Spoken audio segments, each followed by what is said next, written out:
Coming up in this episode, Jack Bird and Mitzi put his foot in it, Wilkin on the French votes in RFL, and we catch up with the NRL as 3 games were played over Thursday and Friday.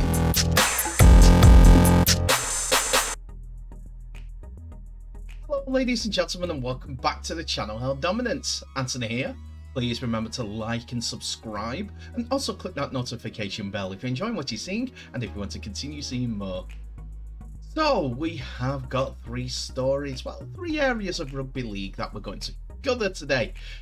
And we're going to begin in, well, I hate to say it, by agreeing with John Wilkin. Sky Sports pundit and ex-St Helens back row, second rower, forward, says the system that meant Catalans couldn't vote in the recent IMG decision is archaic. Despite their 18-year presence in Super League, the Dragons were not permitted to vote on the proposals tabled by IMG to introduce the grading system back to the top flight. This was because they are not members of the Rugby League Council, empowered by the RFL to vote on decisions related to the game. French rivals Toulouse were also not permitted to vote, but West Wales Raiders, who pulled out of League One on the eve of 2023 season, were allowed to vote. 7 representatives of the community game were all able to vote, together with the UK-based clubs from 3 professional leagues. Wilkin was asked on the verdict what he thought about Catalans coach Steve McNamara's comments about their win at home to St Helens last week. McNamara led to a passionate defence of French Rugby League, smarting following the double humbling at the hands of England in recent mid-season internationals. The Dragons put on a show on and off the pitch, including the extraordinary pre-match incident where the bull got loose on the pitch, forcing the players from both sides to run for cover and dive over the barriers. Wilkins told Sky Sports, "I think Steve McNamara was talking about the indifference there is having Catalans in Super League. The Dragons are one of the most visible and beautiful assets the game has. For people who haven't travelled, get to the south of France." Last week was a great advert for the Catalans Dragons for what they have brought to the competition. Steve McNamara is asking the game to sit up and take note of what they've done. Catalans don't get a vote because of some archaic political nonsense that means they aren't part of the Rugby League Council. Sometimes we are dismissive of Catalans and growing outside of the M62. And we're scared of doing things. We don't need to be scared of Catalans being part of our competition. During their time in Super League, Catalans have set a record for attendances at one single match when they faced Wigan at the Nou Camp in 2019. They finished top of the table in 2021, reaching their first ever Super League Grand Final. And they made history in 2018 when they became the first non-English team to win the Challenge Cup. Question marks have been raised over the presence of French teams in the RFL pyramid as part of a consultation process held by the IMG following their 12-year strategic agreement with the governing body to take the game forward. Some club owners are unhappy that French sides take central funding out of the game, which ultimately derives from the UK broadcast deals from Sky Sports. But they are part of the products that we put out, so they're entitled to that money. Don't see the point. If they're not supposed to get it, what are they supposed to do? There have been moans in the past about a lack of a French broadcast deal, which has changed since Online have taken over the streaming to French-speaking countrymen for rugby league matches, and sponsors directly relating to the presence of French sides, which has been cited for the reason why they shouldn't be included. Problem is, if they're not included, they can't say that they are. They're trying to bring sponsorship, bring credibility. If they haven't got the vote, they can't bring in those. That's my opinion on it anyway. But when IMG issued their first set of recommendations, they stated there would be a place for a maximum of 2 French sides for the foreseeable future. Former England captain Jamie Peacock called last week for Toulouse to be reinstated to Super League, and even that a 3rd French side should be looked at to help progress the French national team. France's 64-0 drumming at the hands of England in both the men's and women's internationals recently has once again caused debate and frustration over the lack of competitive tests for England, as they look to bridge the gap to the likes of Australia and New Zealand. And what do Australia and New Zealand have? Oh, they have one competition where all the players are playing. French sides deserve the vote to be if they're involved in the competition. That needs to be changed soon. IMG need to make that a priority. Otherwise, still going to have those backwards people taking the vote. Now we go down under, as Jack Bird has apologised to St George Illawarra Dragons fans for his comments at a press conference last Wednesday, saying he didn't mean to disparage them while trying to support embattled coach Anthony Griffin. The Dragons face a 6th straight defeat if they fail to upset the Cowboys in Townsville on Saturday, prompting speculation it could be Griffin's last game in charge. Speaking in Queensland, Bird conceded he was flustered and misspoke when addressing reporters at the Royal Pines Resort in Benoa. Bird said on Wednesday, "Fans don't really know too much about footy, I don't think. They've got a lot to say about people on the field. I don't think they have ever played a game of footy. I'm just speaking from first-hand stuff that I have been copying. I feel sorry for Griffin," Bucky calls him. "It is us out on there playing, and we should be the ones fans are baying for." Bird said that in trying to defend Griffin, he didn't correctly express himself and inadvertently criticised one of the NRL's most passionate supporter bases. The former Blue Star contacted this masthead later on Wednesday to clarify his comments. He went on to say, "I want to say sorry to the fans for upsetting them. In no way, shape or form did I mean to make comments coming at the fans personally. I was just trying to stick up for my coach. What I said is not what I meant. I just wanted to clarify it. Came out the wrong way. I got tripped up a bit in the way I expressed myself. I didn't mean it in that way." Bird, who confirmed he's committed to honouring his Dragons contract, said long-suffering Red V followers have every right to be frustrated by the team's results. "I love the fans. They are part of the game, and that's why I play it. I just want to clear everything up. Huck is not just my coach, he's my friend as well. When you have a coach, you always try to back them, no matter what.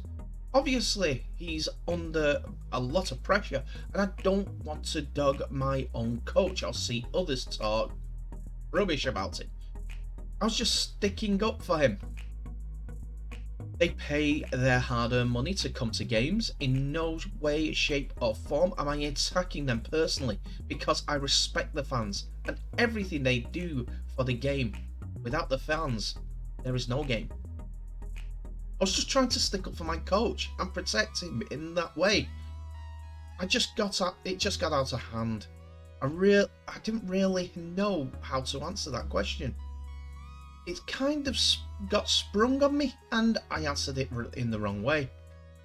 I should have left the fans out of it, but I got flustered with it all, and I said the wrong thing. If they want to boo me, they can boo me.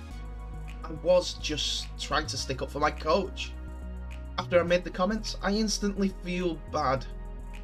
I said to myself, I shouldn't have said that. because it's not what I meant. I knew straight away it would get taken the wrong way. I can understand they are frustrated. They want to win games, and so do I. Let us see how they get on in Townsville, as the North Queensland Cowboys and St George Illawarra Dragons are both in the bottom 4 of the table. Not a good look this early in the season. And as we always do on a Friday to close the episode, we are running through the latest NRL results that have come through so far on Thursday and on Friday. But let's see how the teams look coming into round 11 and who plays who. So in the table, the Broncos lead the way at the top with 16 points, followed by the Souths on 14. There are 7 clubs in equal third place, all on 12 points, fighting it out for those early season playoff places, with the Dolphins and the Gold Coast Titans notable for their exploits in this early stanza. Manly are 10th on 11 points, with the New Zealand Warriors and Newcastle Knights following on 10 and 9 points respectively. Parramatta, North Queensland and the Bulldogs are the next on 8 points apiece, while St George, who have been unlucky with a couple of close defeats, and the Tigers, who have won their last 2 games, on 6 points apiece at the foot of the table. So, who plays who in round 11? Well, Thursday saw the Storm face the Broncos, and this went the Storm's way with a 24 points to 16 victory, but it did have its moments where the table toppers could have come out of this game with the win. The Storm opened the scoring as a big gap under the post was spotted by Cameron Munster, who ran through it to open the scoring, which was converted for 6-0. With Brisbane getting a penalty try soon after, as Herbie Farnworth was pushed by Harry Grant, with the bunkers saying that the England man would have got there in time to score. Bad news for the Broncos though, as this try attempt was happening. Adam Reynolds hit his head hard on the turf and needed to be carted off the pitch with a face injury, not to return for the rest of the game. Jesse Arthurs scored on the 23rd minute to give Broncos the lead, as the match swayed back and forth, but 2 tries from Will Warbrick and 1 from Justin Olam saw the Storm home. Corey Pax got a consolation, but that was it for the points scored. Unfortunately, ill discipline was the root of the issue for the Broncos, as they went down to 12 men 3 times. Though some of the calls were a bit harsh. They lost Herbie Farnworth and Pat Carrigan and Tom Fledgler all to 10 minutes in mins. The Storm also lost a man too, as Aaron Penn was involved in a grabbing match with Fledgler on the 77th minute, and both men reached the showers first for each team. The Storm ran out winners, 24 points to 16. We move on to Friday's game, and we see the Warriors playing at the Bulldogs and the Panthers at the Roosters.